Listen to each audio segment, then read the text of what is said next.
Technology is transforming agriculture, and at Polito Dairy Farm, a modern cowshed is currently under construction to support efficient and sustainable dairy farming.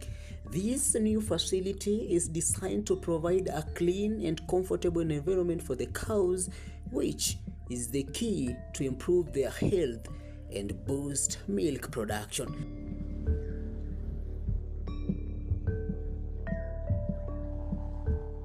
The shed will include proper drainage system, spacious housing, and organized feeding area to ensure hygiene and easy of management.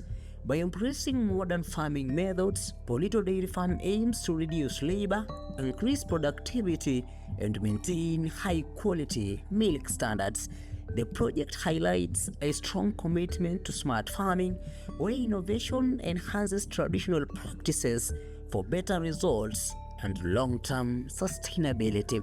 For more information, visit our farm today, located at a small village called Koharaka, Jabini, Nyandarua County, or call our number 0743882953. Visit Polito Dairy Farm today for knowledge on modern farming practices.